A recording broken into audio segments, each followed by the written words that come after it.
All right.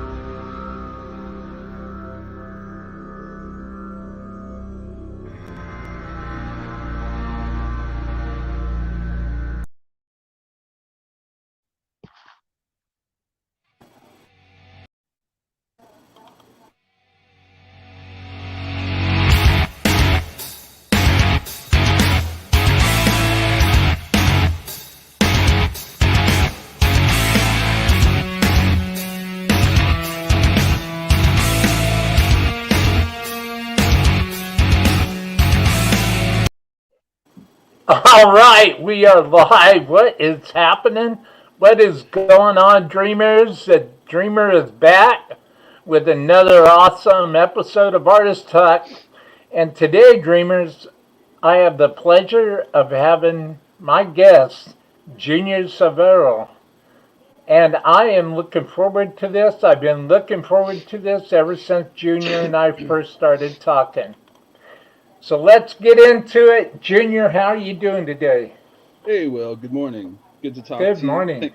Really, I appreciate you inviting me on the show. So thank you very much. This is a great idea of yours for all of us nerdy musicians that want to, sit around and talk for hours about stuff. So thank you. Appreciate it. It's my pleasure, Junior. My pleasure. My pleasure. And before we dive into this, I just want to give a special shout out to my PayPal supporters, Eric Broadbent, Design 39 Media up in Canada. And I also would like to give a shout out to Michael Landick, give a shout out to JB Aubrey, who runs the Boss Katana group on Facebook, and give a big shout out to Dimbula Bladeworks, Dim, Victoria, Australia. Hit me up, shoot me a kite, man. How are you doing? We haven't talked for a while. And Brian S., my good buddy Brian S. Thank you, brother, for believing me and believing in my mission. Thank you to everybody, all my PayPal. I can't do this without you. It's because of you, my PayPal donors, that I'm able to do what I'm doing now. And I have some very exciting news coming up of a new show that I'm starting on Monday morning. So stay tuned for that. Junior, what's going on, man? Well, we're here in Washington State trying to avoid the coronavirus best we can. You know, Oh, yeah. practicing the social distancing and what have you. So perfect time to kind of catch up on some playing, some recording, and we have some nice weather, so trying to take advantage of that as well. Been playing a lot, so keeping it rock and roll. Hey, there you go, man. That's great. That's great. That's great. So, give me some stories, man. Give me some gigging stories, some stories from the Oh road, man. man. What are you all about? Where have you been, man? Well, so I'm originally from Connecticut, born and raised pretty much southeastern Connecticut, and you know, probably like most kids of my generation, Kiss was a big band at the time, and I remember seeing Kiss on I don't know, I remember it was like 2020 or something when I was like 5, and it ruined my life forever. um, I was like, I was watching it, and I think my dad was sitting next to me, and I just remember seeing all the pyro and the fire and the makeup and everything, and I just thought to myself, that's what I want to do, There and you go. and that was the beginning of the end. So I quickly started beating the hell out of everything in the house that sounded remotely like a drum. Um, and my parents bought me a couple of drum sets. Long story short, after getting them evicted out of a couple of places from the drums, I kind of became a guitar player when I was about 10. Um, and just ever since then, I pretty much, you kind of say sold my soul to the devil. I pretty much just devoted and committed my entire life to just the art of the guitar. It just became everything. And as far as like gig stories or anything like that, I mean, there's a lot. I think really just probably if I had to just sum it all up, gigging, having the opportunity to, especially when you're a kid and you're trying so hard to learn how to play stuff, and you're working at getting better, and you're finding your own identity and whatever. um One of the biggest dreams, I think, even if it's, you know unconscious to you at the time, one of the biggest dreams is to be able to play that music, to people. So every gig is good. You always get the opportunity to connect, or hopefully you always have that opportunity to connect with an audience. And it's a symbiotic thing when you're gigging. You're feeding off the crowd and the audience, and they essentially become your employer. Like that's your job and they're your employer. So like any other job, you're trying to perform your best, do the best that you can, and present yourself in a professional manner. Yeah. Um and there's pros and cons to it. You never know with gigging, you never know what's going to happen. Somebody jumps on stage, equipment failures, breaking a string, anything. So all the gigs are just they're all unique, they're all fun, they're all good and bad in their own ways, and they're all like learning experiences. You always take something from the last one, what worked last time or what didn't work. And you know so I can't really think of anything specific. Oh, I can think of one. I was telling you about it through text. Is the last band that I was playing with or gigging with consistently was out of Utah. And so the singer had got us a gig opening for Kicks in Utah, Oh, jeez. which was Wow, man. yeah, which was, I mean, that was kind of our thing. We did a lot of opening for a lot of like direct support for some of those old 80s like rock bands like Black and Blue and Kicks. Wow. We opened for Lynch Mob. Oh, wow. So Wow. those were some cool gigs. But um, Yeah. the one that I was thinking of with Kicks is, so we're down in Utah, and I was stoked as hell to just be playing the gig with these guys, because Absolutely. they're one of those old 80s bands that I think a lot of people kind of forget about. You say Kicks and Mm-hmm. everyone thinks of the kids cereal. Mm-hmm. um but Kicks were one of those sort of like overlooked and underrated bands, especially for guitar players. They had some great licks and they had great guitar tones. So I was stoked. And these guys are like probably a good 20 years older than I am, and they're hella skinny still. They're rocking the leather outfits, and they were Crazy, cool. man. They were so cool. And then so we're backstage, and probably one of the other opening acts was still playing, and one of the one of the promoters or somebody came up to us and said, "Hey, so the guys in Kicks want to know if you want to take the headline spot." And we were like, "What?" you know? And Yeah. so yeah, of course we're like, "Well, yeah, but why?" And so what it turned out to be, it wasn't this big great reason why. It turned out that they were just old and they wanted to get the fuck out of there as early as possible. And so we were just like, okay, well, whatever, yeah, sure, we'll let Kicks open for us. um Absolutely. so that's probably, that was pretty cool. But anyway, I rambled on about that enough. What are you going to talk about? I'm excited. I'm thinking about Kicks, man. The I'm cereal or the band? the band, dude, the Okay. band, the band. Steve Whiteman, man, Yeah. he's one of the most underrated singers in the game, man. engaging. Even when we played with them, the much older guys now, and they got out there and they just rocked it. They were totally rock and roll, bro. He had all his Mick Jagger moves and everything. He was tearing Amazing. it up. Yeah, it was great. Brian Forsyth, Ronnie on guitars, dude. Yes, yes, yes. I got to chill out with those guys a little bit, backstage, and we were kind of jamming some riffs, and they were really cool, man. They were just like these really older, just mellowed out, laid back guys, and they're Mhm. just hanging out backstage, just playing guitar, man.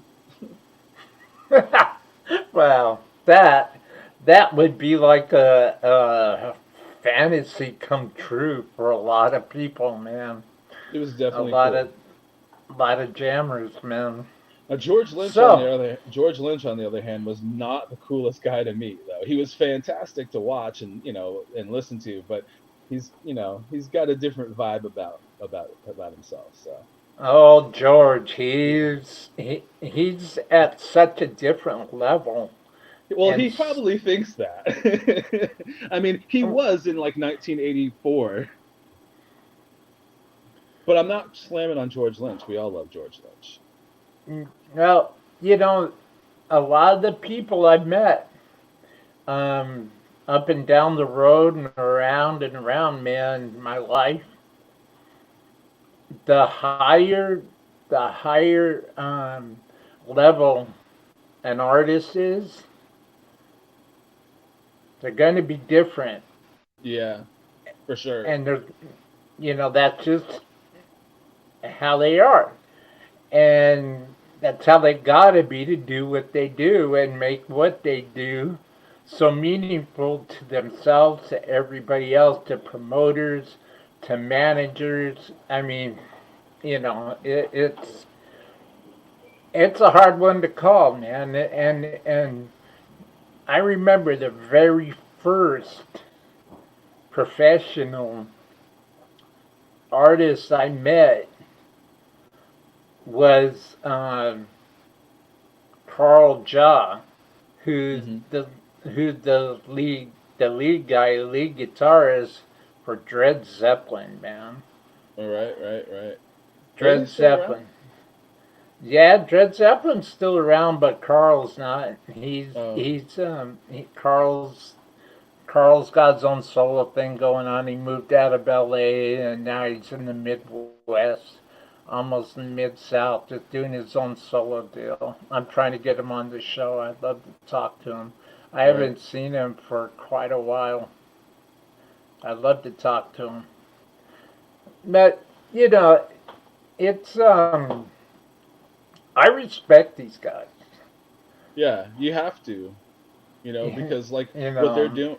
what they're doing is different than what the average, you know, like normal everyday employee at a job, it's like we look at as fans, we look at them as like superheroes almost, and you put them up on these pedestals, and then so when you find out that these guys or women are just ordinary people also, that when they're not at work, they like their downtime, their private time, their personal time. So it's easy to get disappointed when they kind of don't live up to that superhero Hmm. view Yeah. that we have of them. But they get up and they have their daily routines, and they're humans too. And like I mentioned that because George, versus like the guys in Kicks who are just more laid back kind of guys, they're just more laid back. And George, like kind of like what you said, echoing what you were saying, is that George just kind of comes off as that guy where he's just very he's very focused, Hmm. and he wants things to sound a certain way. He's meticulous, and I think the good artists tend to be like that. Prince, whether you're talking about rock or any other genre, even hip hop artists, there are the guys that tend to come off as being more focused on the craft, the art behind it, not just the gimmicks and the spotlight part. So Well, I always like to try. You're absolutely right. I always like to try I always like to try and say hi to people in the chat, and when I because these are more people that I give credit to. It's a chat room, my PayPal donors that keep me coming back every week doing this. Hmm. So I like to give them credit. Patrick Rocco says hi, Junior. Hey, what's up, Patrick? And Patrick Rocco also asked you, would you like to comment on your practicing habits? Um, I my practicing habits aren't as regimented as maybe more schooled or uh, like technical musician. I was always just kind of that kid that if there was an instrument around, it could have been a freaking, you know, one of those stupid recorders, I was going to try to play it. But to me, just playing, just picking up an instrument, whatever your instrument is. In my case, it's guitar, and just picking it up and playing, um, and pushing yourself. And I think practicing also for me has always been about other players, even guys that aren't necessarily playing the genre of music that I prefer. There's so much to learn. It's like building a vocabulary in music, and the more opportunities that you take to jam and get together with other musicians that might be doing something very different, you're just and learning how to adapt to it. Mm-hmm. Because I'm not a very skilled guitarist. I'm like most guitar players, I just picked it up and kind of went with it. But I've tried to There you go. expand my expand my vocabulary by always taking an opportunity to play with somebody that knows something I don't know. I mean, that's, I guess, as simple as I can do it, whether it's listening to, old Jimi Hendrix recordings, or walking down the streets of Seattle and seeing some guy with a dobro or whatever, or a lap steel or a three-piece jazz trio. I'll stop and just space out and try to like just absorb what they're doing. It's Mm-hmm. just then go home, pick up my guitar and try to figure it out. Yeah. So I try to keep it fun, I guess, is probably the thing. Is sitting down and making it all mathematical and like a schooling thing never seemed as it just didn't that's not the way that I was going to go about it. For me, it was just picking it up and letting the instrument talk to me, let it take me places. Well, speaking of instruments, I have a photo here that you very kindly, thank you very much for sending to me. Yes. T- Tell me about it. Okay.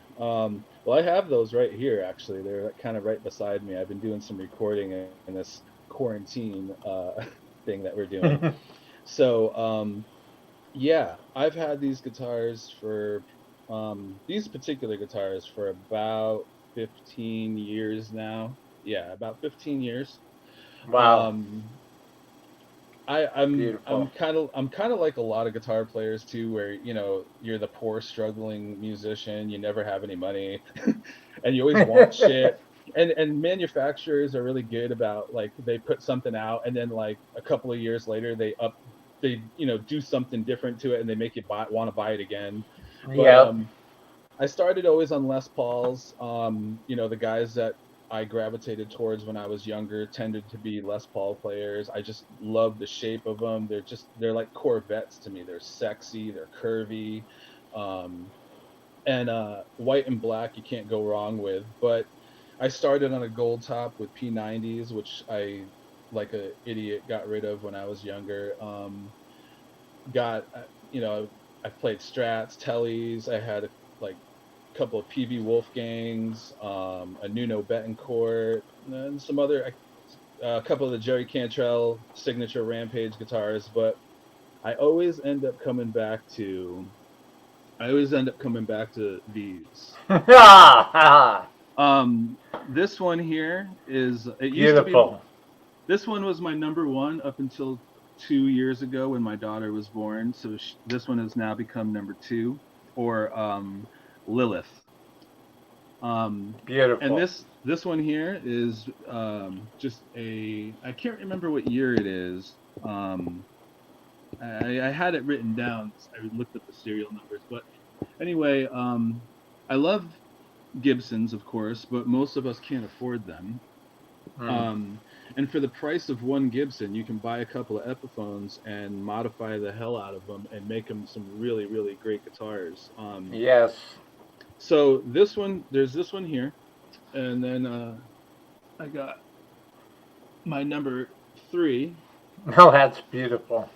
Um, and again, I'm not sure what year this one is anymore either. But they are identical. A lot of guys have given me a little bit of grief about that online, and Why? even, well, they'll say, "Why do you have That two identical guitars? Why are they set up exactly the same?" But when I was, because they kick ass. That's why.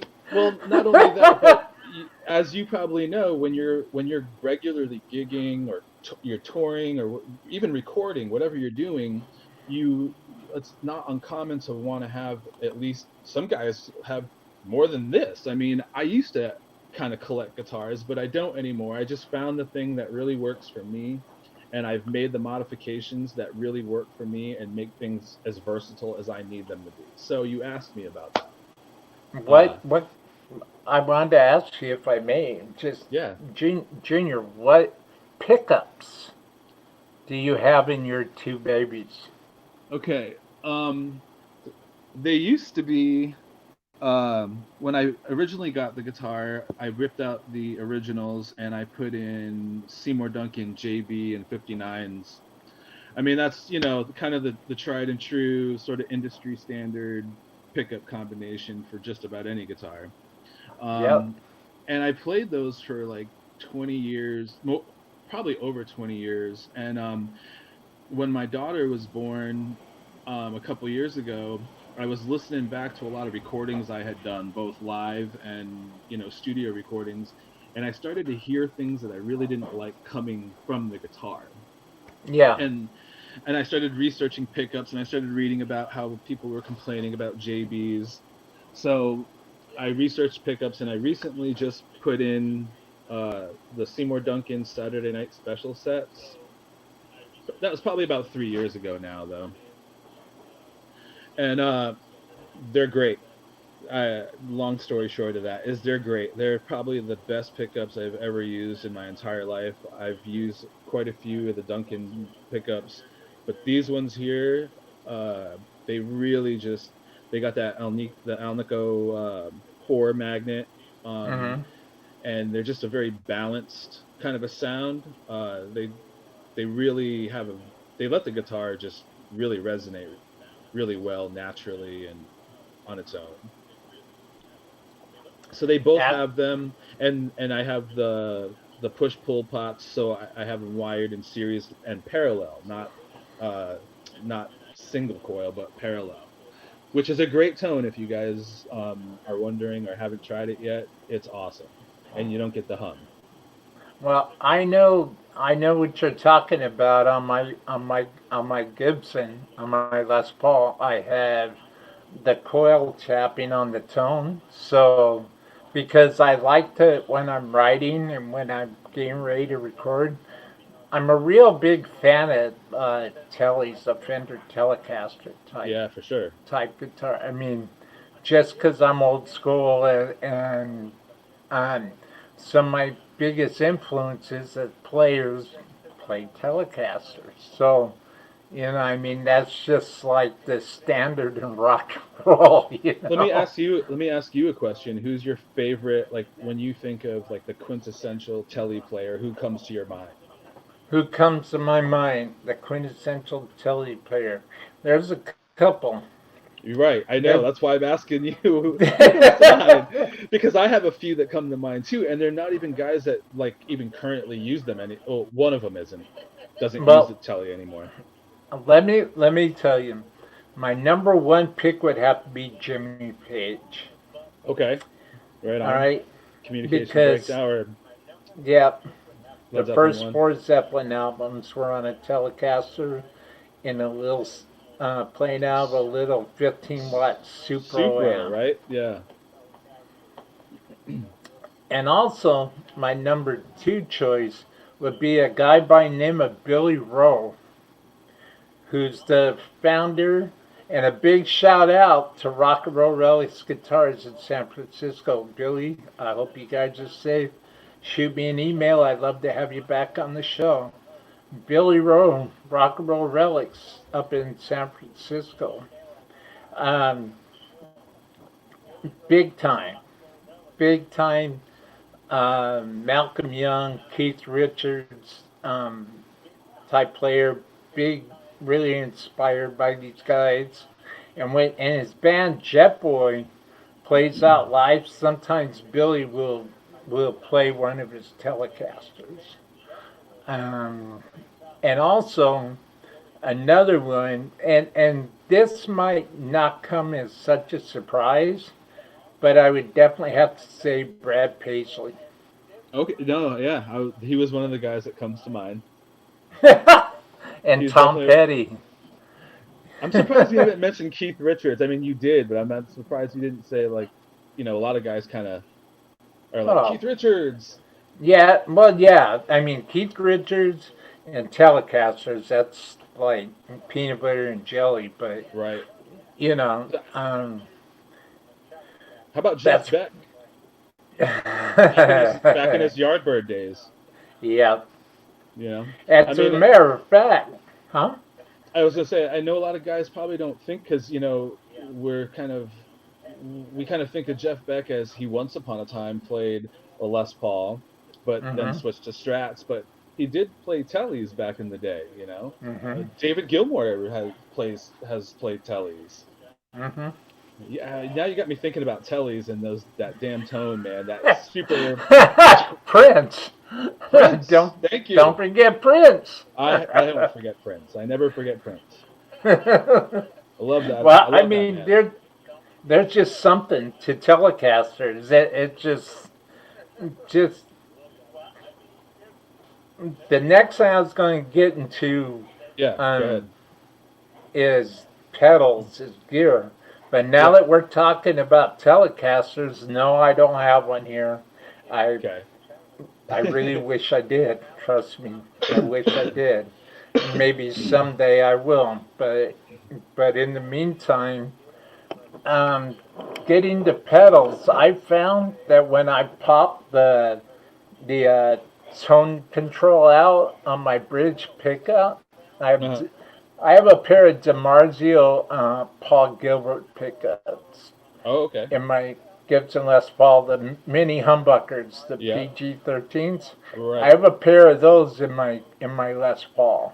'Cause I'm a That's big interesting. Paul Gilbert fan. Yeah, he's a great player. Of course.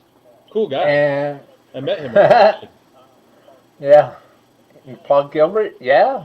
Yeah, yeah. He did a guitar clinic at a local guitar shop in my hometown. Him, Zach Wild, Nuno Betancourt, uh, Vivian Campbell, Adrian Vanderberg. Remember those guys? Oh yeah. As a matter of fact, Adrian Vandenberg has something new out on YouTube, man. Really? That's great. I'm Yeah, glad he's still around. they're under Vandenberg, under the Vandenberg name. It's weird that we're talking about him because I know a guitar player down in Tacoma that has a pink Vandenberg, one of his old signature models. I think it was by man, who made that? Charvel? I don't remember honestly. I just remember. I think it just said Vandenberg on the top of it, but it was like this hot pink, super '80s White Snake video type guitar. So shredder guitar with the Floyd and all that. Yeah. Mm-hmm. So yeah, Well, the guitars real quick. Yeah, they're super modified. There's pretty much the wood is stock. Everything else has been pretty swapped out. The bridge and the tail pieces are Tone Pros. I got the cool. I don't know if you can see it here, but the bridge here has got the what they call the string saver saddles. Mm-hmm. They're like graphite. But I really would. A lot of guys talk about upgrading Les Pauls or Epiphones specifically, and um, pickups for sure. That's for me. That's something that I like to just do on my own. I do have right now they're Bourne's pots, and I got the like I said the push pulls here on the volume pots, um, and a bone nut, and they both have the same stuff. CTS, not CTS, Switchcraft switch and output jack. Wow. Um, Wow. So and orange drop caps, um, and that's those pretty much. And then you asked me, or we were going to talk about pedals because I'm happy to talk about that too. Well, do you recognize? And I'm going to ask you about your pedal board. Do you recognize that right there? I'm having a. Oh yeah, the Friedman BEOD Deluxe. Is that Yep. what that is? Yeah, Yep. of course. Yeah. How do you I like it? have. I love it. I love it. I highly recommend this pedal to any player, man. Take the gain, take the volume, dime it out just like that. And Wow, that's a nice looking pedal too. this, when you have the volume dimed out and the gain at like 9 o'clock, Uh huh. perfect. Absolutely perfect because you're driving the gain stage. You have the volume wide open. It's real responsive, like if you were doing that to an amp. Right. Well, I think that's Friedman's thing right now. Is he's like you know you got guys like obviously Jerry Cantrell and Yeah, yeah. Steve Stevens, and the guy from what's that? Yeah, now it just went right through my head. Bill Kell, however you pronounce Oh, his name, from Mastodon. Kellenberger from Mastodon. Yeah. Yeah, you got a lot of guys that are, moving away from other amps that they were at one time sort of known for playing. Like, a lot of guys know Jerry was big into Bogner's for a while and for a Hmm. long time, and all of a sudden, boom, he's on Friedman and he's got his own amp. And Friedman's thing is just that they're just they're so articulate, Hmm. you know. They're like the I don't want to say hi-fi, but they're just like a refined Marshall kind of a thing, but Hmm. it's hard to describe because it's kind of its own thing. They really have their own kind of thing now, and it's Do and you? it's amazing. Absolutely, absolutely. Um, Now, I'm gonna go back to this picture. Hmm. I'm gonna go back to this picture for a minute and just look at your pedal board. I see you Yeah. have the Jerry Cantrell wah. You have a Rotovibe. Great. That's Yes. a great duel right there.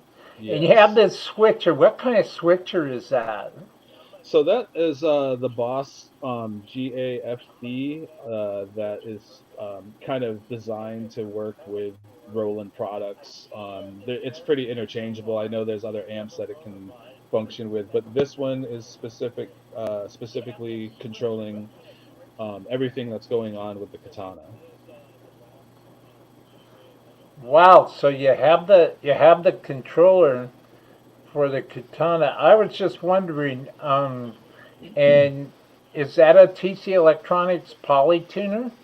Yes, that's the poly. I'm looking at it. It's just over here in the corner, but it's the I think the third version mini with the bona fide buffer, which I thought, Wow. I was like, what, I'm gonna go ahead and get that because why not have some little extra something kind of pushing the signal along. I'm not using a lot of cable at the moment. I'm trying to work towards doing like something wireless completely, but we'll see about that. But yeah, you're right about that. They got the Cantrell wah, the Roto Vibe, which is a real. I don't see it. I don't know why. I know that there are people out there that do play it, but I don't know why it never really. never ever really seen them used, but by Zach Wild and Jerry Cantrell, and Yeah, it's yeah. and and I've actually had a love-hate relationship with that thing. When I first got it, I really really had a hard time falling in love with it. Um, and I got rid of it a couple times and bought it again, and then it seemed like the sounds that I liked and the pedals that I was using was chorus and phasers and combinations of the two of them. And I liked that sound, and I was like, well, isn't that essentially what I'm getting out of the Roto Vibe? And I can control it, the speed of it with my foot in real time. And I kept going back to the Roto Vibe. So it's been with me now. This one has been with me for probably over 15 years. I was just looking at it this morning. I was like, damn, this thing is cruddy. It's got some crud in it. I was like, shit, this thing's old. It's probably the oldest. This is probably the oldest thing I have, actually. It's probably the thing that has lasted the longest so far. Well, there's a reason why Hendrix is synonymous with that exact Right, pedal right there, and why Zach Wild still uses it even today. You exactly. know, it. That's what the guys that I think of, like Jimi Hendrix, Mhm, David Gilmour. mhm. Those just really syrupy, watery sounds that you can only really get with some type of a univibe, some type of univibe effect. So I just keep going back to it, and that's my main modulation effect. And the katana, I don't even hardly use anything on that thing. It's such a simple setup that I got. Well, I've got a 50-watt katana right here to my right. I love it. Yeah, don't you? I I love mean, it. things are. Which one do you have? The MK1 or the MK2? MK2. Oh, okay, all right, all right. Now, did you ever have one of the MK1s? No, Oh, okay. Well, then I'm stuck with the vintage MK1 model artist, that's all but right. That's all it right. is. It is. What you have is the katana artist, right? Yes, correct. Well, you know what? Now that I think about it, I may have an MK1 um, with the version 3 update. Right. I've had it for oh about 2 years, a year and a half, 2 years now. Okay. Yeah, it's probably the MK1 because I think the It sounds MK2. phenomenal. Right. I know. I know. I keep telling people they're like online, they're like MK2 and the MK1 this, and I'm like, there's a reason why the MK1, as we refer to it now, there's a reason why it became such a big seller and why people started to gravitate towards it, and it became such a phenomenon, really. It's absolutely amazing.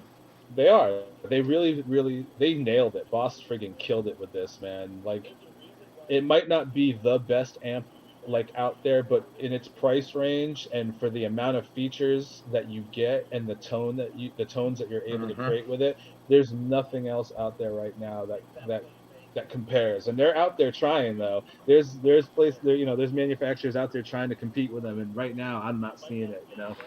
They're nailing it. Well, the I I'm in love with Boss products. I'm a I'm a big sure. I've got the Friedman drives and I've got a Friedman wah, but Oh, you got the Gold really, 72? yeah, yeah, Oh, I how do you have like one. that? I love it. It's How do you it's how, gnarly, dude. I'm not trying to interrupt you, but I gotta ask you. In comparison to other WAs that you've heard used, because I've only seen it on YouTube, and it does sound pretty gnarly. But tell Yeah, me, yeah, yeah. When you have it on the clean setting, and then you throw like a slap echo off the katana, hmm or even like a chambered echo of something like this. Oh yeah. Wow, you do The like bo- Boss. the Boss I do Boss DD200, and then you also throw on some EQ like this. Wow, that's a lot of EQ.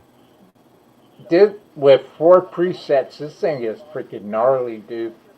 I This is bet. a bitchin' badass EQ right here. Boss knocked it out of the park with this. Well, with everything that they make, really.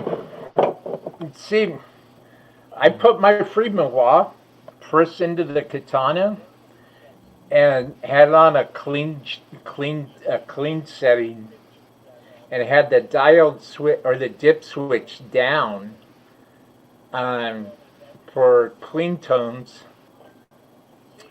and came up with like a jazz chorus type thing on my katana with a plate reverb and my DD200 pedal. I would I almost dropped my guitar, man. I was like, Yeah. jeez, man.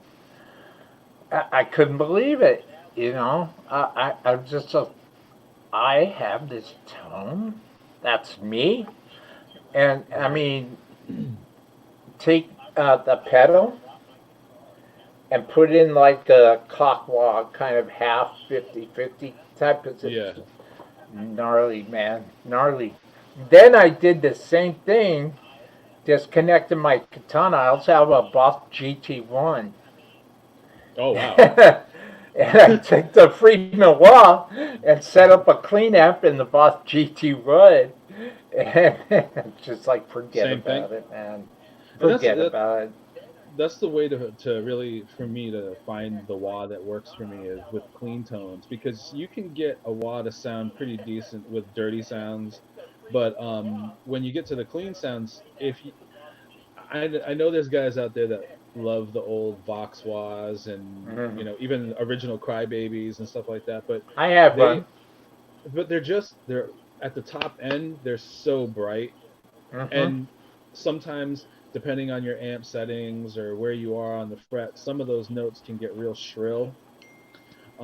So you know I prefer darker sounding wahs, a little bit less of that high end thing. And the only thing I've been able to kind of figure out about the Friedman wah is that it has a little bit more of that, just that gnarly kind of uh mid range that I like, Hmm. and not so sharp on the top end. Well, I'll tell you that Friedman wah. I mean, the BEOD Deluxe. I also have the Dirty Shirley Overdrive. I Oh, also I also have and that one. I bet. Me and Billy Rowe were talking about that one. That's gnarly, gnarly, gnarly, and it's just a solid, good, solid rock and roll pedal. Hmm. I also have the Freeman Golden Pearl. Which one is that? That's the transparent 3 knob screamer type overdrive. Oh, okay. And with that one, you have both your dip switches up, turn the drive almost all the way off, time out the volume and keep the tone at 12 o'clock, and then just slowly creep in the drive just ever so slightly. Uh-huh. That pedal screams, dude. I That imagine pedal, anything Friedman makes is probably pretty good. it screams. It just screams. And I'm really amazed at how good Friedman products and Boss sounds together. I I'm really amazed with that. What do you in your katana? How do you prefer to run? Because there's I'm sure there's a lot of talk online about katanas, and there's the people that hate them, and there's the people that love hate them, and then there's the people that just love them. And Hmm. so you get into a lot of these discussions about how to get them to sound good, and people complaining about, it sounds really bassy and it sounds really fuzzy or fizzy on the top end. And how do I make it sound like this? And can somebody make me a patch for this? And how do I sound like this person? And I'm wondering, because we're talking about them, is have you, because a Yeah. lot of these guys haven't. They'll make all these complaints, and then we're like, well, have you been into the tone studio, or have you, hooked it up to no? Well, no, I don't have time for that. It's like, well, well, then why did you buy it? That's the whole point. The point is to make it your own. They just they ship those things out with some, here, this is what you could do, so I was wondering, when you Yeah. got yours, were you able to kind of get your tone out of the box, or did you get all nerdy and hook it up to the computer and spend hours tweaking everything? I'll And tell you exactly. what are you running as far as like effects and stuff like that? How do you go about setting up your katana? Okay, when I first got it, and I, you can really tell that I'm new to social media, even though I've been on social media for a while, but I'm new to the process because I should have been my very first unboxing video. And I didn't think about it because I was so excited that I got it. Sure. Yeah, definitely. I was just like, yes, man. Right. Let's crack this sucker open. I didn't think about getting the camera, setting it all up. Hell And no. I should have. I will always kick myself for that. So what I did was I cracked it open. I pulled it out. I took the power cord. I plugged it in.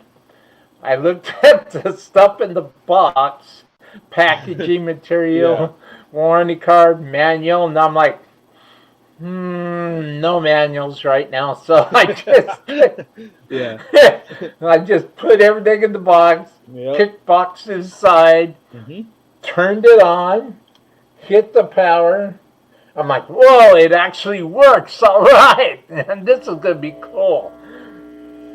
Got a clean amp, and I thought, very first time ever using the katana, do I want to take it to the brown setting already?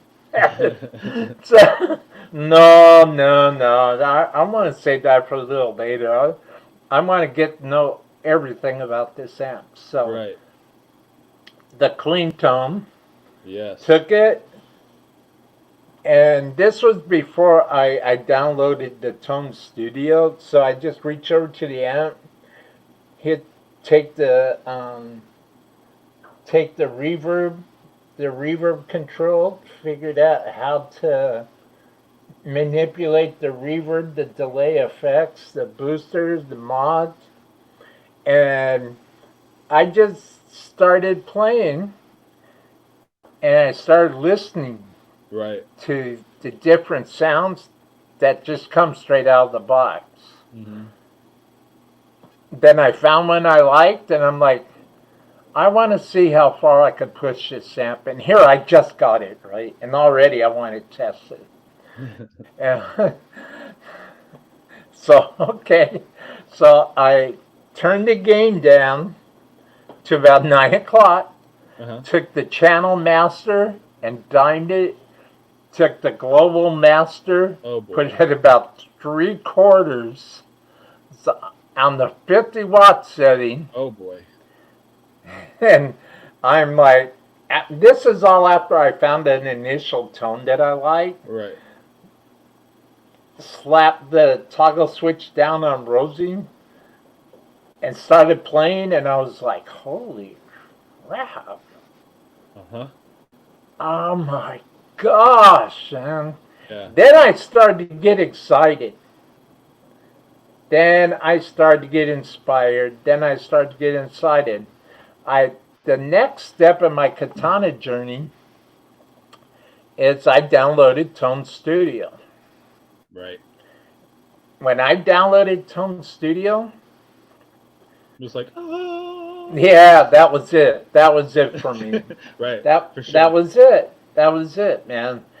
I cannot see buying an amp like this that sounds like 100 watt tube freaking monster, which blows my mind, you know, and buying this amp and not downloading Tone Studio and crafting your own personality in Tone Studio. Thank you. Exactly. And that's kind of the thing that I keep trying to push on people, even online, is like when people say, "Does anyone know how to make a patch? Does anyone have a patch?" And I'm like, the reason why guys are able to create patches in the first place is because if you're like one of us nerdy guys that is going to sit around and either with headphones or just sit in front of your amp and try to dial in stuff, it does take time, but it is so, like I told you, I was up till like 3 a.m. working on a recording project. Cool, man. And what the recording project really turned into was I recorded a bunch of tracks, and when I was listening back to them, I knew that there were things I didn't like, that I wanted to fix. So that became, and I have recommended this to people online about the Katana too, is if you really want to know what it's going to sound like, if you have the ability, dial in stuff that you dig, whatever, save it, and then plug it into whatever your recording method is, and record it, and then listen back to it, because that will tell you what it sounds like.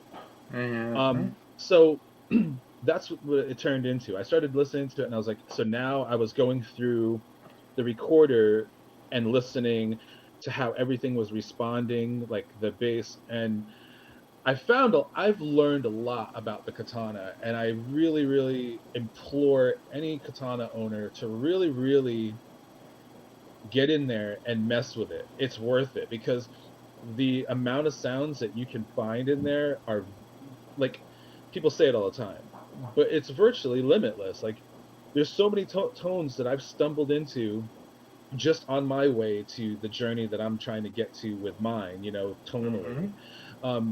The thing is incredible. There's so much you can do. So when I hear guys saying the thing sounds like shit, I'm like, then you just must be lazy as hell, because it doesn't.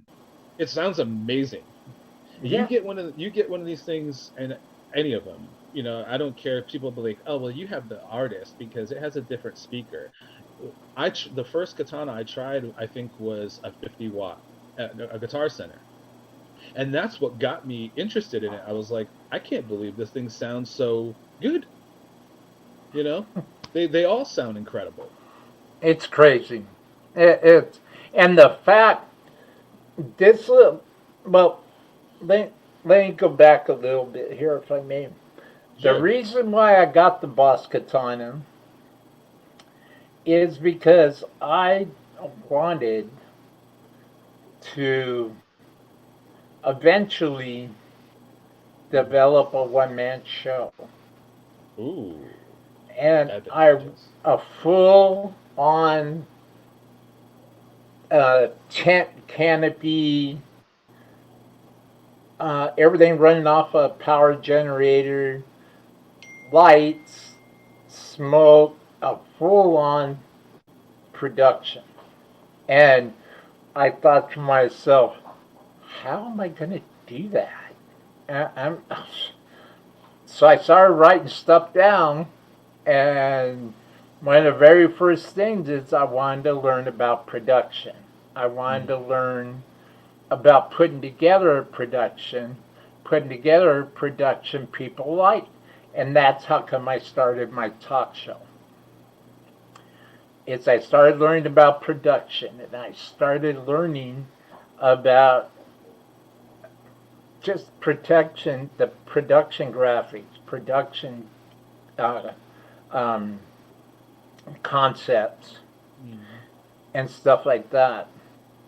Well, my show's been going for about a year and a half now. And maybe when we're off camera, I'll share with you some of the things that have happened since I've started Artist Talk. And I'm beyond humbled by this whole experience, trust me, because I went into this not knowing anything. And I've been doing this from the ground up. with no help. My only desire is my love for guitars, my motivation is my love to get better in life. My dedication to myself, my vision is that taking like the guys in Kicks and the guys in Priest and the guys in Iron Maiden, the guys in Accept, the guys in, I mean, the list goes on and on. They still have a mighty voice to be heard. Mm-hmm. Well, I discovered, so do I. So do you. And I, all of this is because I wanted to start a one-man show. Life is a trip, man. And it's way out. Totally way out. All I ever wanted to do was start a band, and that's all I ever wanted to do, and that's it. Many years later, now I'm a different kind of a rock star. I get to be rock star dad instead of, rock star. Yeah, which is fine. I'm perfectly fine with that. But you're right, and actually, now that you kind of mentioned that, I'm going to interrupt you because you made me think about it. What you were saying is that, I didn't ask you how old you were yet, but I'm going to be 46 in September. And, there's a part of me that has always thought to myself, well, my time has come and gone. And, I kind of missed the boat a little bit. And that's okay. I got to do some really great things, through the years. I have no regrets about what I was able to accomplish musically. But I still want to be able to do it actively. And it's harder for guys that are older, have kids, and I have a young one. But and I don't want to take anything away from her, but there's got to be a place for guys that are in our age group, or that have great music to share, and we need like some sort of a vehicle, some way to get it out there. And I think that's important, because as we get older, we probably have a lot more to share in hindsight of our life. And I'm sure that there's an audience for that kind of music too. It's coming from a place where we can all relate, and been there, done that, and this is where we are. But we're still capable of. We might not have as much hair. We might not be as thin. We might not be as pretty as we once were. But we can still make great music, and it's still valuable, and it's still worth something. It's not just dad band or a bunch of old guys. It's not like that, man. If you're an artist, if you're a true artist, and you're making music, that never dies, man. That's who you are. You're gonna die with that. At least I'm going to. If I could never imagine my life not playing music in one way or another. Well, I've got some news for you. And I'm glad you brought that up, because I was going to mention this to you later anyway. Might as well be now. Live for the world to hear this. Check this out. All right, I'm waiting. I'm designing a show series that's dedicated to genres of music. And on Monday, I had 2 accomplished jazz guitarists. Oh, I love jazz guitar players. Yes. Coming on the show. Great. And we're going to have a roundtable discussion about jazz music. Yes. And about jazz theory, and about amazing jazz players. Yes. Every week, I'm going to try to have an extra show. Right now, Artist Talk is 3 days a week, Monday, Wednesday, and Friday. So, because I'm home. Yeah, me too.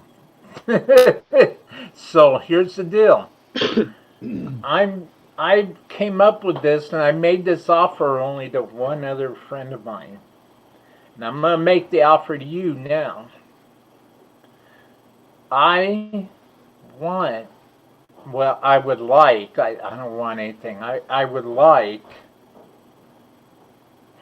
to start making my show available for players to come on. Like right now, you're putting yourself out there. Right now, you got exposure going on, and that's why I'm here. Much But appreciated. I want to pick it up. I want to pick it up a notch. I want to step it up. And when we're off camera, I'll tell you why I'm doing this. But right now, I am extending the offer, Junior, to you to come back to do a pedal board demo, Sure. to do some live playing, and preferably to share some recorded music, maybe some recorded music you want the world to hear, or some recorded music you're getting ready to release out there. Mm-hmm. Let me tell you where this idea came from. I'm going to make this offer to every single guest that I have from here on out, because I am trying to get music to the masses. I am trying to bring some positivity, bring some positive energy,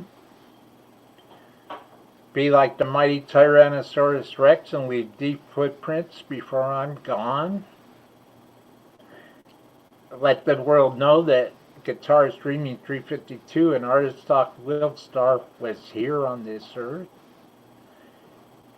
I am trying to reach as many people as I can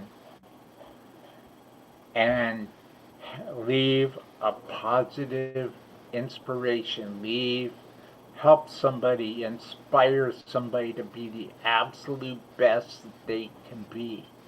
That is what I'm all about, and that is my number one reason why I'm doing this.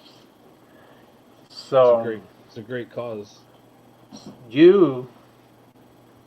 I give this offer, I extend this offer to you, because as soon as bands are able to play out live again, and there's turnout and there's draws, I've had a couple guests already tell me that they like my idea when I tell them I would like to have your band do a whole live set live on my show. Mm-hmm. In front of in front of audience, in front of a crowd, so I can bring that positive energy of a live experience to those who don't have the opportunity to experience it. Right. And there are plenty of people. There are plenty of people. You know who kind of comes to mind actually. Now that we're talking about guitar players and this sort of what you're talking about is Jason Becker. There's a guy that had so much going on, and what a tragedy. For a guy that had. I mean, it's a tragedy in one sense, but he's overcome it. He's still able to make music, but there's people like that. There's people around the world that just for whatever reason they're not able to make music or listen to music or whatever it is. And the people that do live like through music, they know how important it is. Music is it can be so many different things to so many people, and it speaks to everybody in different ways at different periods of your life too. So it is important to be able to keep sharing music. And like I was saying earlier, just a little bit ago, it's important for every artist, no matter what their age or their ethnicity or their religious beliefs or their political preferences are, to be able to share their art as well. Age shouldn't be a reason why people turn down good art.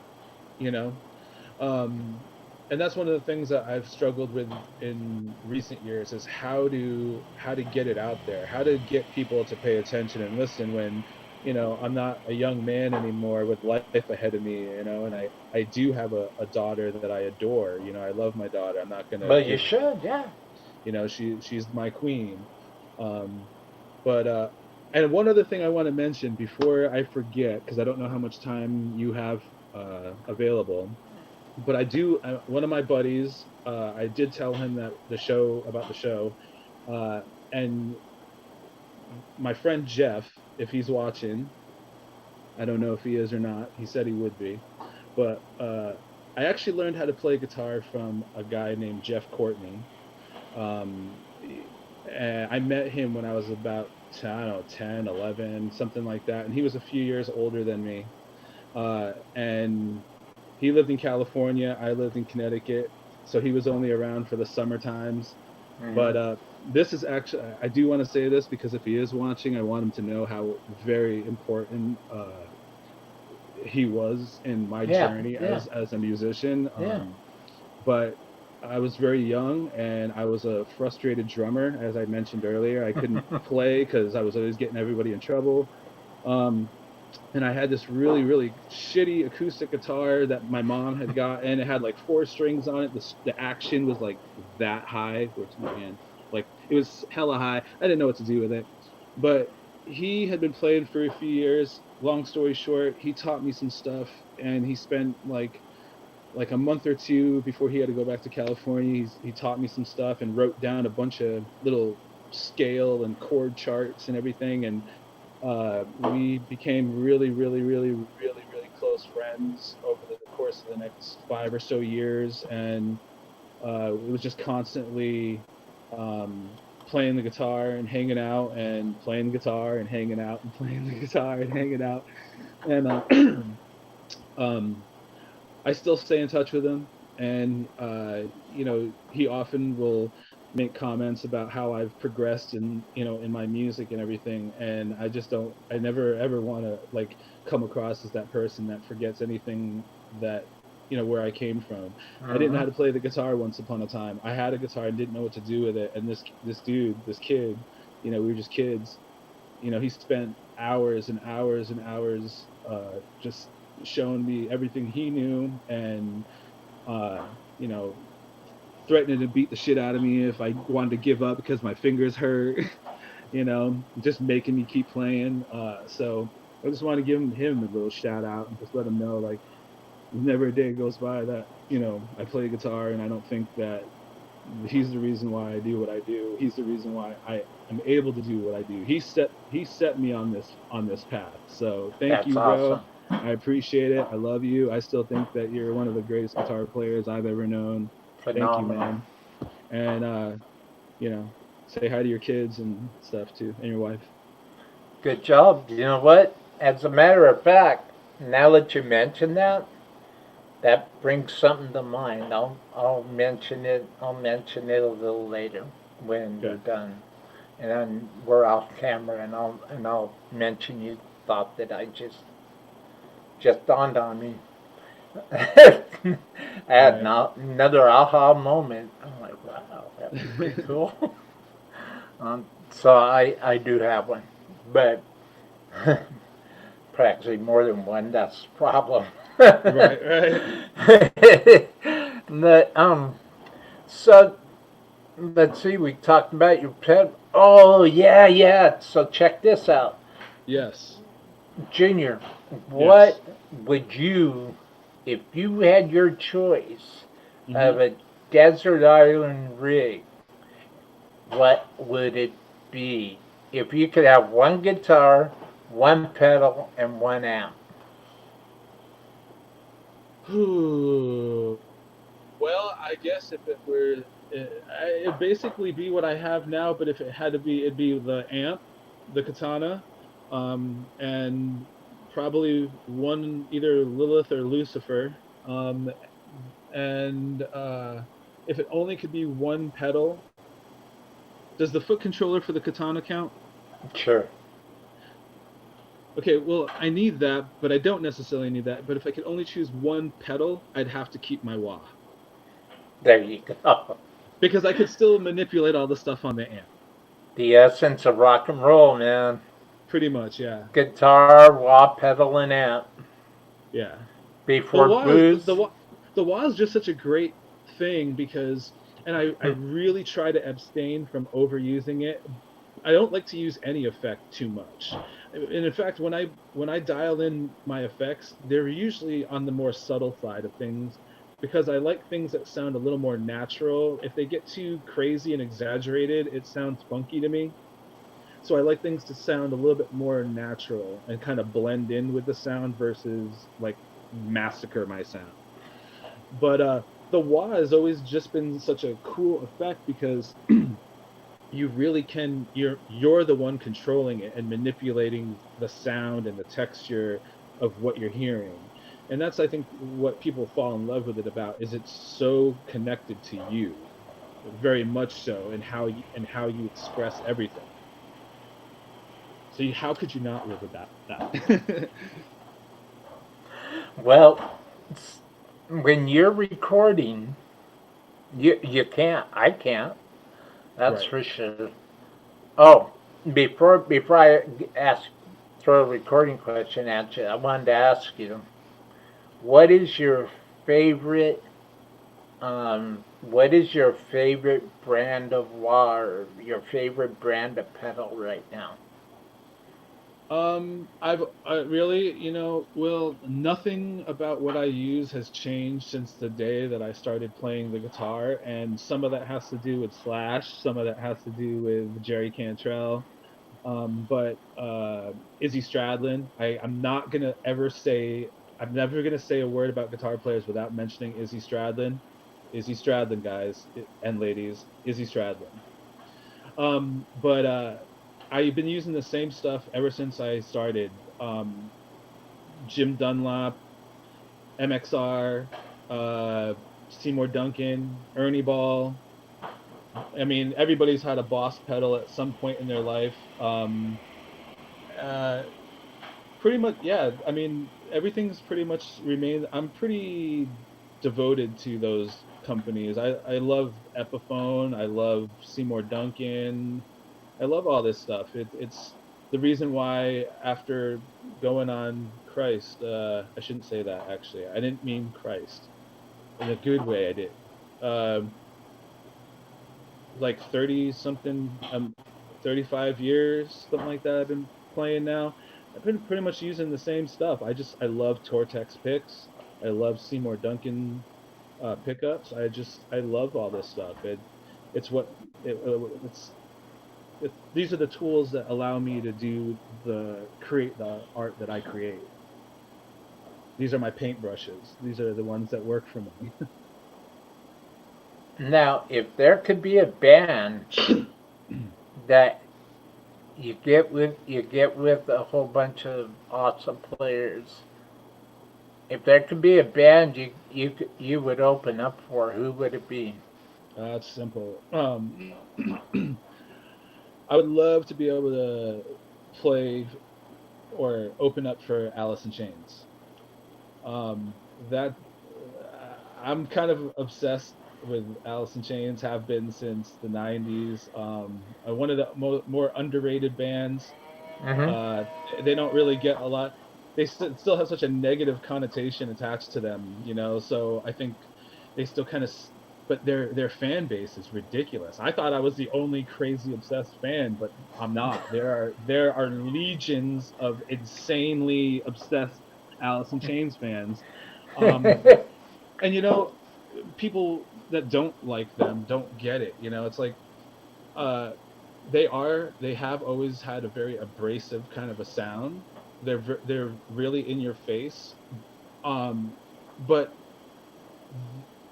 they're on a different friggin' level of any of their Seattle counterparts, which is probably one of the reasons why they didn't have the same kind of like impact as Nirvana and Pearl Jam did, Mm-hmm. because their music, you had to you had to get it. They were kind of like the Seattle grunge, prog rock, almost them and Soundgarden. They were different. They were they were like machines. You know, the band was like a machine. Nirvana was very punky and very pop punky almost. Pearl Jam just sounded like a classic rock band, you know, and the Soundgarden and Alice, they were just much more technical. And that's one of the things that I love about them is that they're so, and of course, you know, Jerry's a songwriting machine. The dude just, I don't know where he gets all these fantastic ideas, but you know, I'm sure he knows he's a genius. Well, let me tell you, a lot of people, well, I don't know, I can't say this, but I didn't really jump on the train when William Duvall joined Alice in Chains. I didn't jump on that love-hate train. I thought that was a waste of time and energy. That dude is bad, man. Yeah. That dude is a badass freaking vocalist, man. I just saw his solo show here in Seattle in February. He's phenomenal. Yeah, I'm glad that you say that because that is obnoxious. You know, it's like, what would you have rather had happen? You know, the whole band's just to die. Because a lot of people kind of think, well, Lane Staley was the band. And it's like, all of us that loved Alice back in the day, we all know this. We all know that Lane Staley was Lane Staley. And that's one of the reasons why Alice in Chains was so great. But unfortunately, his path took him away from us.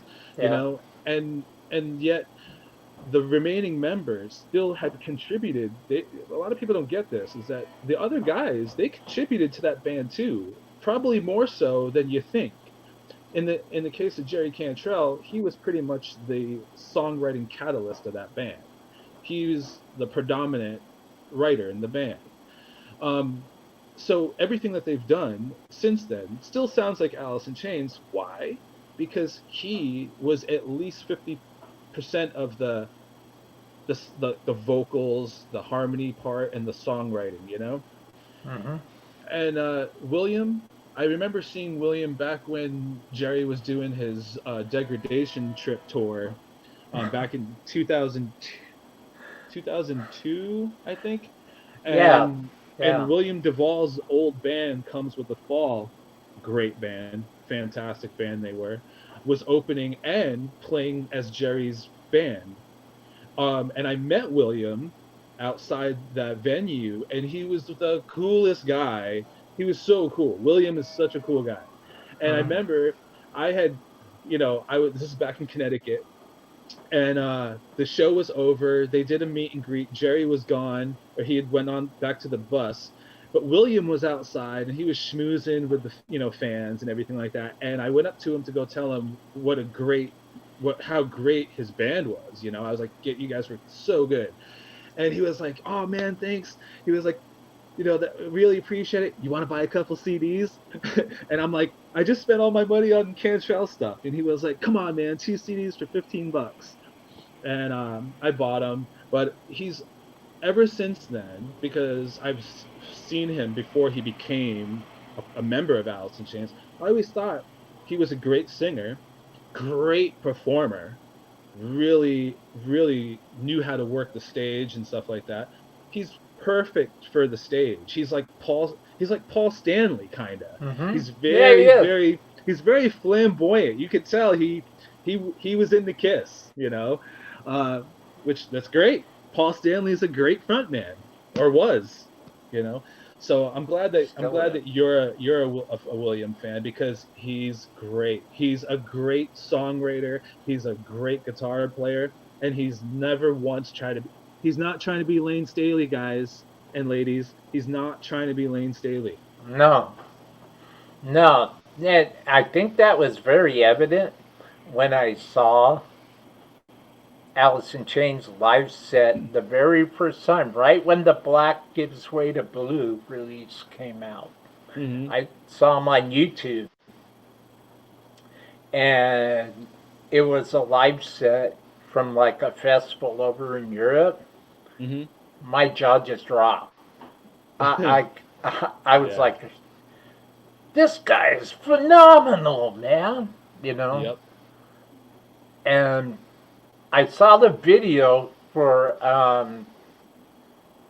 let's see, Check My Brain. I saw that Yes. video. I saw that video on YouTube, and I thought, what is going on here? What? Right. This is Alice in Chains. Yeah, definitely. That's Jerry Definitely. Cantrell singing. That's Mike Inez playing drums. That's Sean Kenny, or Michael Inez playing bass, Sean Kenny on drums. But That guitar who's riff, this? though. Yeah, who's this singer? What's this guitar riff? Who's this singer? Right. And I didn't have a face to a name yet. All I had was a name and a voice. And he had me hooked, man. I was just like, oh, I've got to see this. So I immediately, after hearing Check My Brain, watching the Check My Brain video, I jumped right back to YouTube, put in Alice in Chains live, full show. And the very first video that popped up in the search results, man, was this concert that I watched. And I couldn't believe it. I was just like, wow, man, they just sounded so huge. They sounded just monstrous, gigantic. I know. You know? I know. Williams out there, man. He's got a cherry sunburst Les Paul. Yep. And I'm just like going, yeah, all right, man. I started getting the bumps, man. I could feel the energy. I was in it, man. And yeah, I'm smiling right now talking about it. I'm smiling because you're smiling. It was exciting because I did feel like there was that period of time where I think we all felt like we weren't ever going to hear Alice in Chains ever again, you know? Yeah. And I think a lot of us had probably kind of accepted that. And then when the talk came around that they were getting back together, I remember being very excited. And I've always followed them, so I remember they were posting like little snippets of them in the studio doing stuff prior to the Black Gives Way to Blue album. Mm-hmm. And they did one of their funny little videos where they dressed up like Kiss and went and did laundry. If you haven't seen that, look it up. It's entertaining. I've seen it. And then I heard the riff to Check My Brain. That was and it was just like maybe like a 8-second clip of it. And I remember instantly saying, wow, they're back. Basically, it was just like, they're back. Yeah, they're here, man. They're back, and they haven't, if anything, they just somehow got better after 13 years or whatever, how long it was before they put out the album. You know, it was like, they got better. They, like you said, they sounded enormous. They Crazy. Sounded tighter than ever, much more mature. And the weird thing is that even though they still had that sort of dark, heavy vibe, something about Williams' presence in the band lifted some of the heaviness, and there seems to be there's some like lighter, positive energy. I don't know if it's just those guys as being older, more mature guys now, maybe a little more sober, or if Williams' presence, you know, and his songwriting and what he brings to the table has also added that element to it. Well,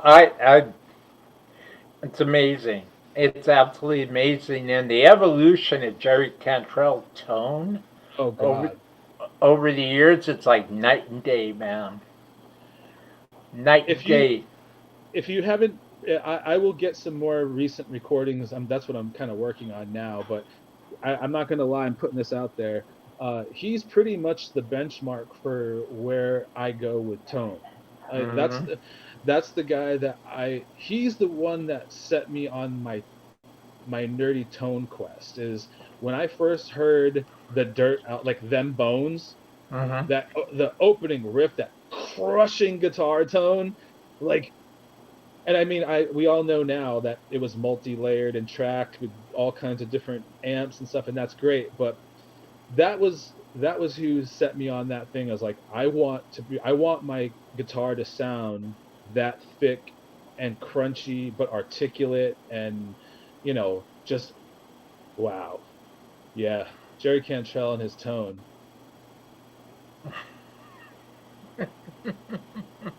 It's amazing, man. That was a near orgasmic experience, just that conversation. It was, I agree, man. See, that's the beauty of like-minded people. That's Right. the beauty of synergy and how real that energy is, man. It's like, that's the energy that I can't even talk right now. That's the energy. That's the energy that translates through the speakers of music that you Right. hear, of music that you buy, of music that you're writing. It's that energy, man. Right. Look at the energy, Junior. Look at the energy just talking about it. Right. Absolutely. Just talking about it. And that's when you Powerful, first man.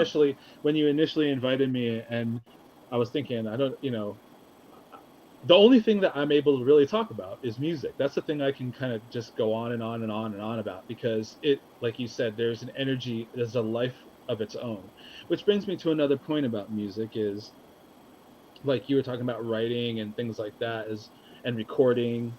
Um, and one of the things that I really, really believe in is there are artists that have a lot to say, or a lot that they want to share, and sometimes music can kind of get uh what's the word I'm thinking of, you kind of fill in too many spaces, and it gets kind of cramped sounding.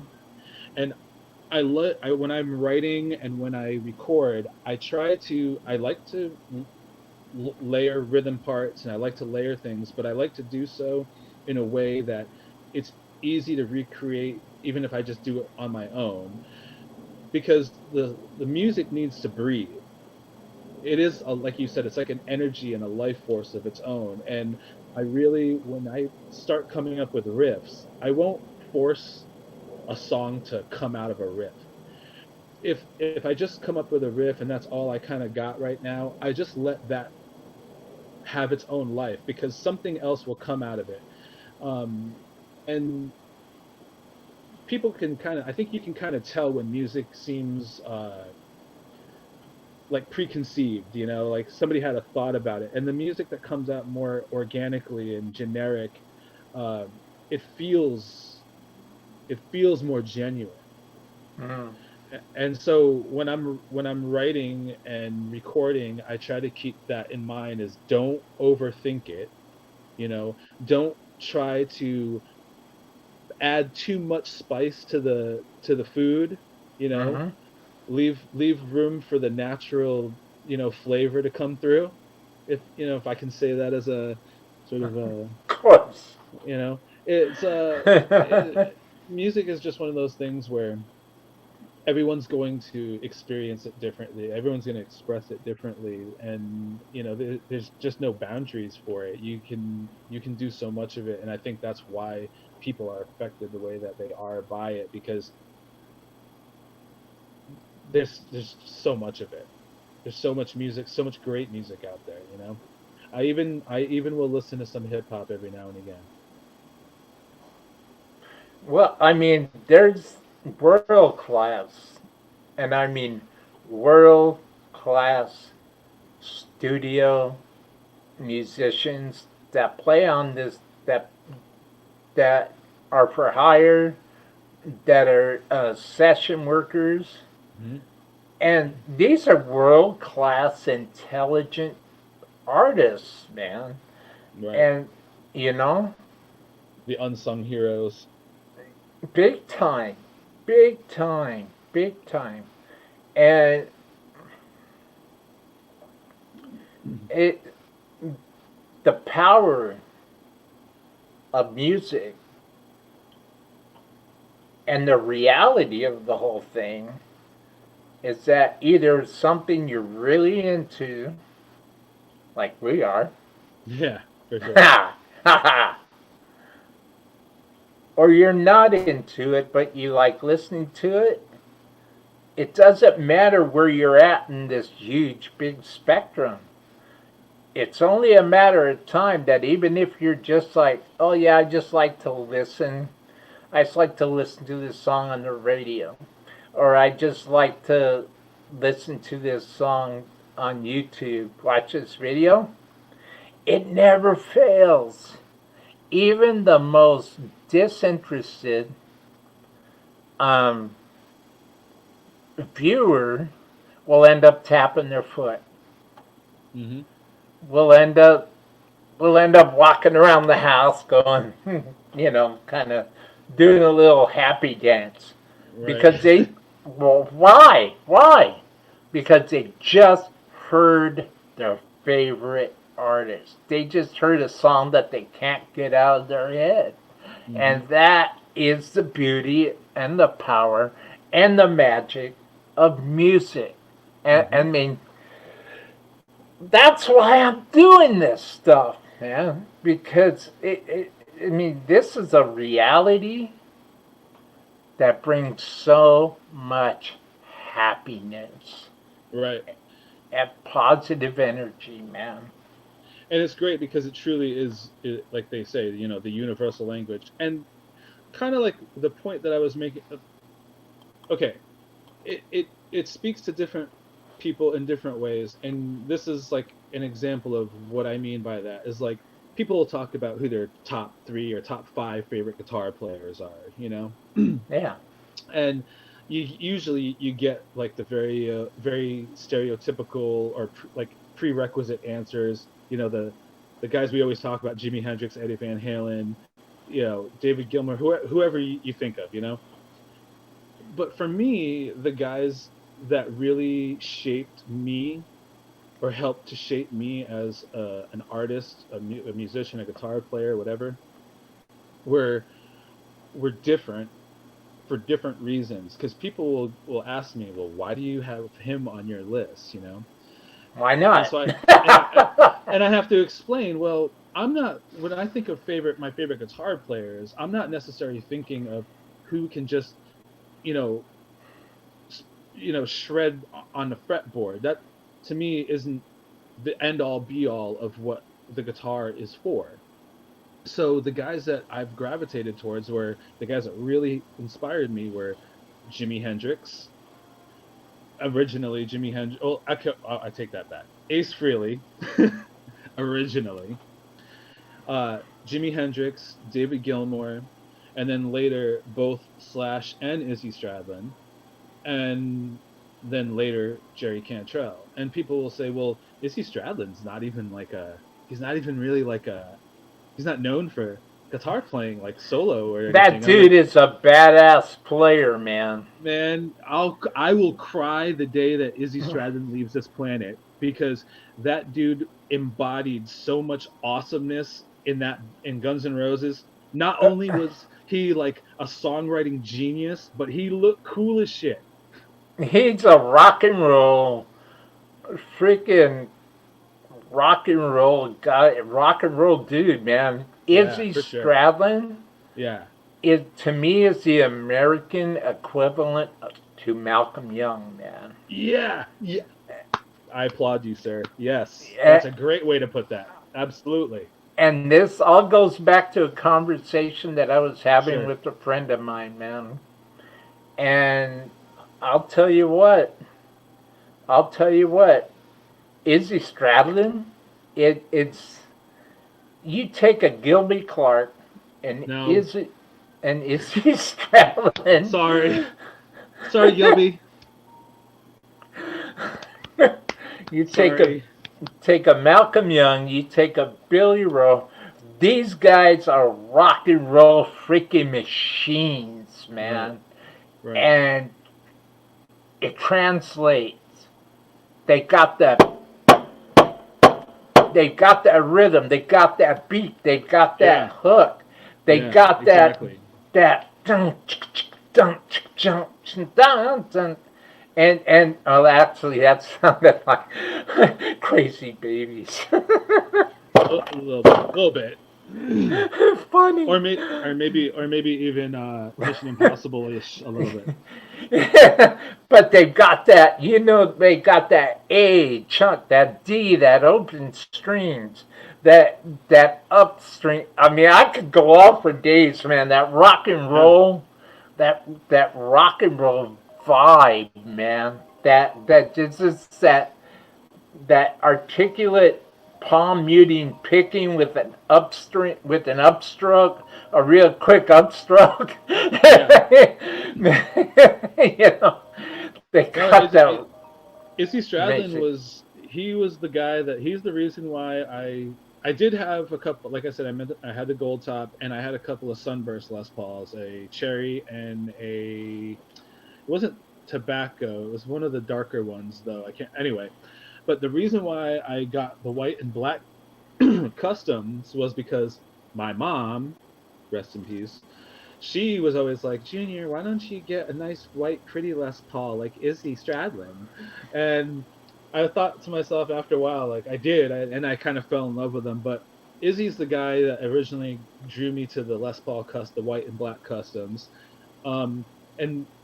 And if people don't know, maybe the younger generations that are just discovering Guns N' Roses, recently, young guitar up and coming guitar players or aspiring guitar players, everyone, it's easy to get blindsided by Slash and like the big iconic Slash. Yes, we all know he is Slash and he is known for what he does and he's amazing at it and he's gotten better and better over the years. I don't know if you guys can see that, but That's cool, man. yeah, I Slash like is a big that. inspiration to me. I like that. But if you guys really listen to like Appetite for Destruction specifically, and if you have the ability to adjust your speaker balance or listen on the headphones, pay attention to the left channel guitar stuff and listen to that in conjunction with what you hear in the right. And what you will hear is Slash on the right with a much more kind of a scoopy, not scooped, but it's just more driven and compressed, heavier, more metallic approach or heavier handed approach.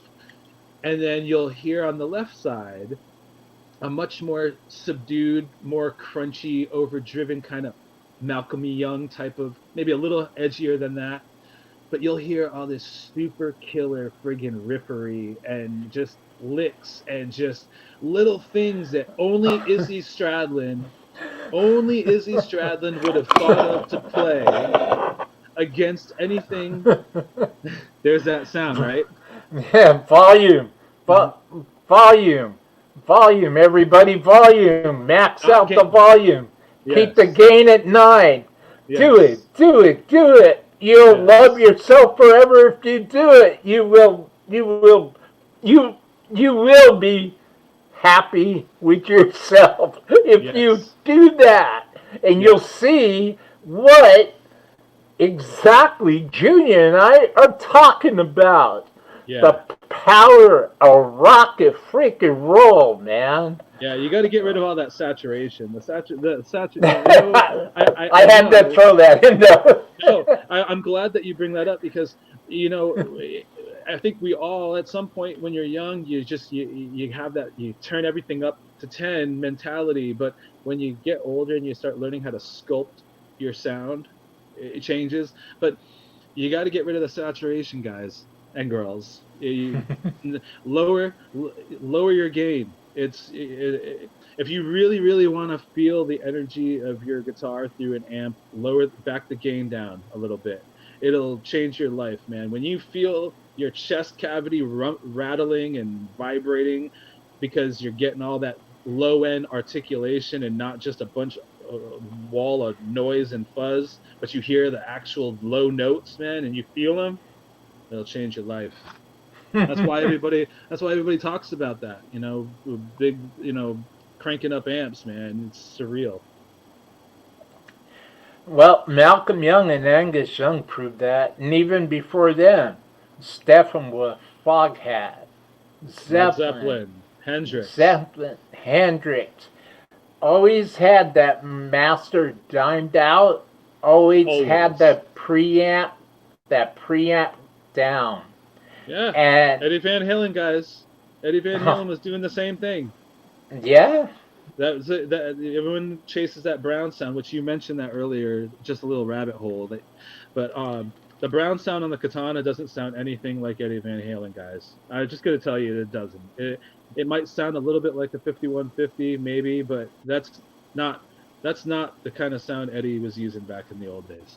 mm-mm. Eddie's sound was that raw, really raw, friggin' cranked up Marshall. Of course, we know about the Variac and all that, but you got to get that power amp cooking. You know, if you guys are still using tube amps, that is, anybody that is, you got to get that power amp section just hot, get it going. The preamp section, that's not as important. Not really. No, I mean, no, And get your mids. Love the mids. You got to love your mids. Don't dial your Yeah. mids out. Do not dial your mids out, ladies and Pump your gents. mids up. Yes. Turn the high cut down, turn the treble down a little bit, turn the presence down a little bit, but Right. pump the mids. Yes. Dial down the gain, pump up the bass to about 9:30, 9:45, 10 o'clock. Keep those mids at about 2 o'clock, 1:30, 2 o'clock. And keep that preamp at about 8:30 or 9. And the other thing too, Will, is what I know you probably talk about this with other guys too. Is people always talk about sweet spots on amps and how do I set my amp? Like what settings should I use? What But is your sweet spot, Junior? I'll say this because this is you gotta. Okay. A few years back, many years back, I had talked to Mike Saldano, and I called his shop and I asked him that very same, just I didn't know. I was like, I don't have enough money for one of your amps, so I'm not calling about one of those. But I was just curious if you could tell me. I've been struggling with a tone. I told him what I was going after, and he told me this is what Mike Saldano told me over the phone. He said, every amp that has a passive EQ, if you just take everything all the way to zero, just dial everything out, all of it, and then just sweep each knob one at a time. Just sweep them one at a time and listen. You'll hear a notch where that particular control peaks. And then after it peaks, it will do nothing more than distort that channel, like kind of overdrive itself. Oh, not just channel, but distort that frequency or whatever. So listen to each one, and I started to do that, and I realized that he was right. There's so much going on in an amp, and from one amp to another, that they all are going to be. You can't just use, well, I set my control at 5 or 7 or not. It's not going to work for every amp. So that's what I do still, and I just recently been doing it with the Katana. And what I've noticed about the bass, middle, treble, and presence in the Katana is that if you turn off all the external EQs, like the graphic and the parametric EQs, and you just simply work out of the bass, middle, treble, and presence in the amp section itself, what it sounds like to me is that they've already pre-selected those 4 bands at good, pretty decent frequency centers, and people say they're bassy. Good, turn the bass down. It's too top endy. You will get rid of some of the high end and dial some of the mids back in. What I'm working with right now on my Katana is I use about 75 to 80% gain on my gain channel, which I'm using the lead. I think that one's just a little bit more present and articulate. And all the controls are set to where they kind of where their sweet spot is. So the bass is actually really, really low. I think I got that set under. I'm not going to give all my complete, exact settings. But the low end is set under 15. The high and the mid, the mid is set pretty high, over 50. The high is set at about 50 or 60, and the presence I keep at about 20, like under 30. Um, and that seems to work for me, because I really don't want to get a lot of that.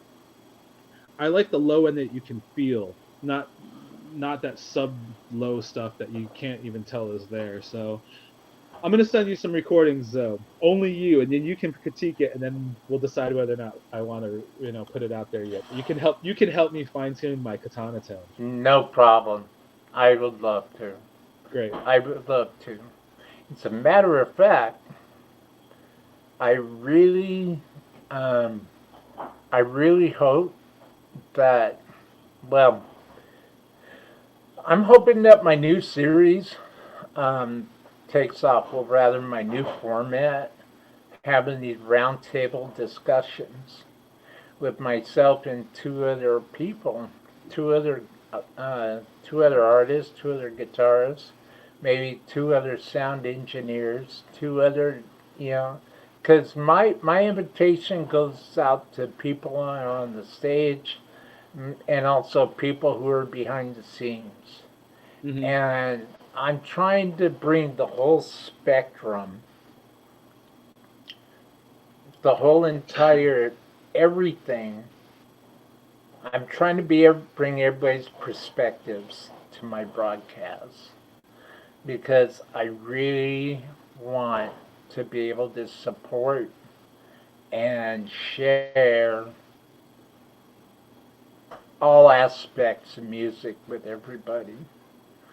But I do have a jazz show that I'm lining up on Monday with two contemporary jazz players. And I'm looking to set up a metal show with two metal players. I'm looking to set up a blues show with two R&B players. I am looking to set up a classic rock, hard rock show with two classic rock players. Okay. So right now I put the shout out on Facebook for the show on Monday, and I got an amazing response. I went to the jazz guitar group that I belong to and put a shout out last night, and when I woke up this morning, I had 23 thumbs ups, I had 18 comments, and 18 jazz guys wants to do this, and I can only have two on at a time. So in other words, I woke up this morning to like 6 shows. So I'm like, you know what? I'm going to do it. This is Well, confirmation for me to do it. I think that's great, and I'm glad actually that you're doing some jazz stuff because um, it's one of the genres that I am not proficient in. I have very little. I have very little of my own knowledge of it, but I love it. I love jazz. I love jazz guitar players. I am amazed by I put on like when I'm at work, I have a Google PlayStation that like plays jazz and stuff, and I'll just work and listen to jazz because it's calming, but they're so amazing.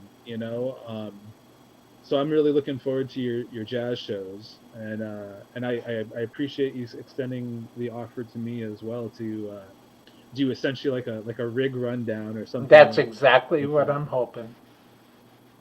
And playing and all that stuff too. I mean, I'm sure you could probably talk me. You wouldn't have to twist my arm too hard to get me to play something or Cool.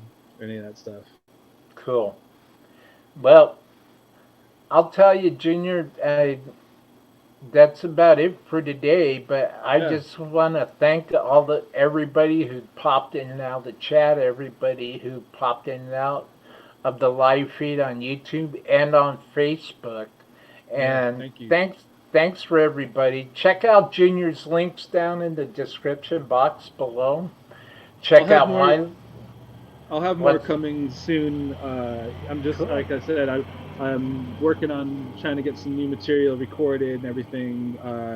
I just got some time to do it, so be patient with me. I'll have some new stuff to offer everybody, and hopefully will invite me back again. Thank you to whoever tune in and check it out, and hopefully we'll be able to do this again and keep supporting this kind of stuff because we need it, and especially now we're all locked down, trying to avoid the zombie apocalypse. Yeah, Uh, pretty much. so this is a good way for all of us nerdy music guys and gals to get together and keep that positive energy of music alive. And uh, I'm getting dinged by my daughter's mom. I got to go get her. So this is a good wrap up point. But again, thanks a lot for inviting me, man. I really, really, I was really honored. I felt really humbled by the fact that you had reached out to me and thought enough of Why not? whatever I had posted that had got your attention. So I appreciate you doing that. And anytime you wanna get on and talk or whatever, I'm here. No, Junior, it's my pleasure. And let me tell you, you are an amazing person. You have an amazing sense of tone. I could tell just by the way you talk. You have an amazing sense of appreciation for the power of music. You have an amazing um, you have an amazing sense for guitar tone, and your ideas. I hope everybody follows up on, because I've already reached over to my Cantana, and I've already turned everything off. 'Cause I'm gonna do this too, man. I think it's fantastic. Try it, and if you got a good pair, not to drag this out longer because I know you got to go, I got to go, but when you do that, any of you, it's okay to do it with the amp live in front of you. But if you're gonna dial in your sound, if you have the ability to, like I said, record it, or if you can listen through a good pair of studio headphones, you can really hear what's going on and not have the room involved in the equation. Listen to the bass. The bass on the katana is very, very sensitive. So if Hmm. any of you guys are concerned about it, you trust me when I tell you, you might be shocked if the best turn off all the EQ, whether you got graphic, parametric in the channels and in the main section. Turn all that stuff off and just experiment with the bass, middle, treble, and presence. Start with the bass way, way down, like at zero, and you'll find that you don't need too much of it before it starts to work. It's magic.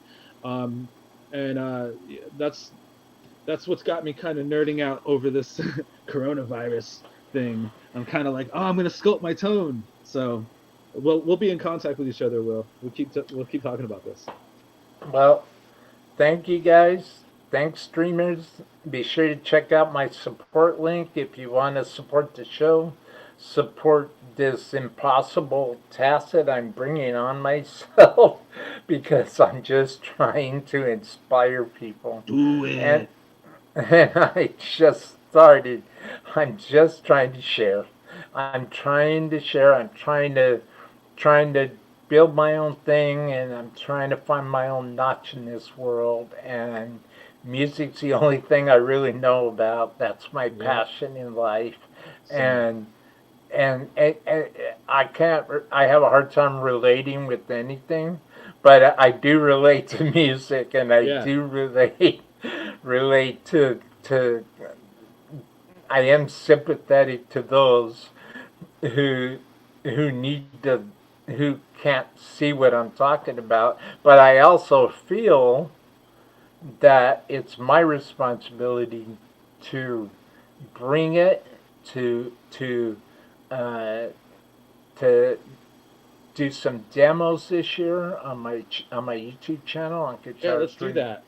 Guitar Streaming 352. It's my responsibility, and I've I've had so many experiences in life. My first, the reason why I started playing guitar in the very first place when I was a kid was going to see Motley Crue, Oh boy. Yes. going at the Starwood, Ooh. standing on Mick Mars' side of the stage, going with Nice. my sister Paula, and going to go see Quiet Riot, the original Quiet Riot, Randy Rhoads, Randy Kevin DuBrow, Rhodes. Yeah. Drew Forsythe, Rudy Sarzo. I So saw yeah. when I saw him on second time. Rudy Sarzo was there. Drew Forsythe on drums. Kelly Garney on bass the very first time, the original choir, right?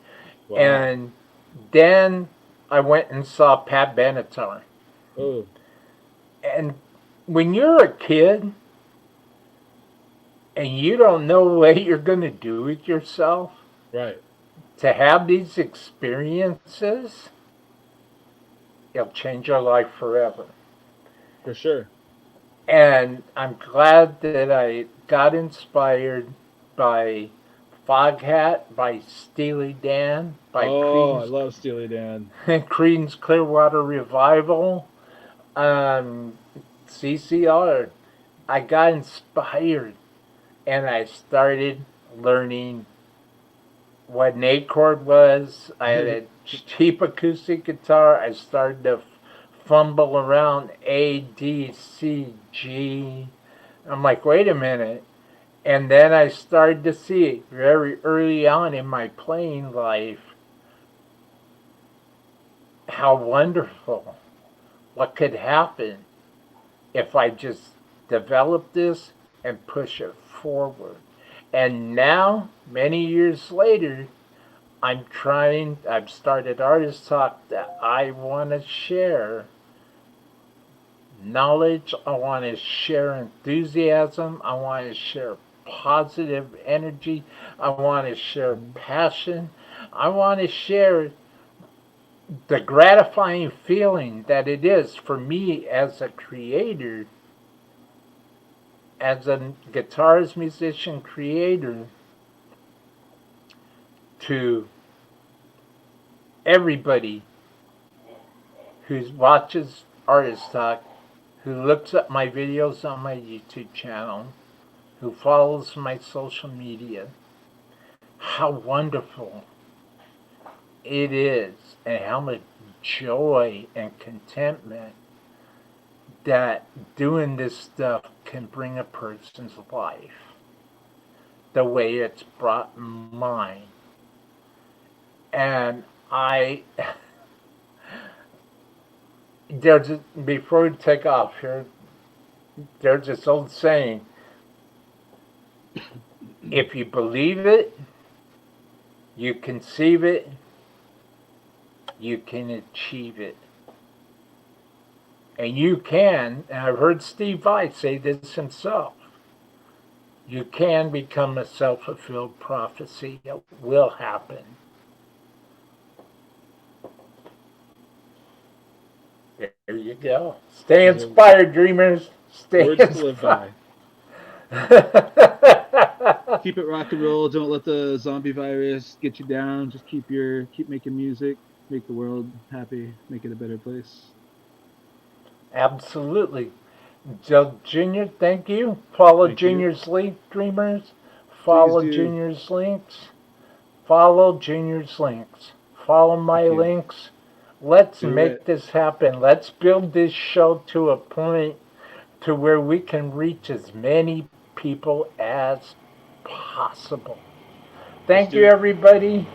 Look out for a link going out on Facebook, going out on Twitter, going out on YouTube for Monday. That link will be going up tomorrow. Check out Epiphone Guitars. Check out what Junior's doing. Check that out. Check out Boss. Check out Boss Katana. Check out TC Electronics, something else we got to talk about sometime. And Yes. check out Friedman Products. Check out Rock and Roll Relics Guitars, Check Billy out Road Alice in Joplin. Chains. Check out Allison Chains. Check out William DeBoll. Check out Yes. Jerry Cantrell. Check out Mike Inez. Check out Shane Kenny. Check everything out, man. It's here. It's not going anywhere. It's here to stay. Yes. Rock and roll will live. Rock and roll will outlive all of us. Rock and roll is eternal. Music is power. Music is love. Music is energy. And music is magic. Stay Indeed it is. inspired. Stay inspired, dreamers. Stay inspired. Ah, ooh.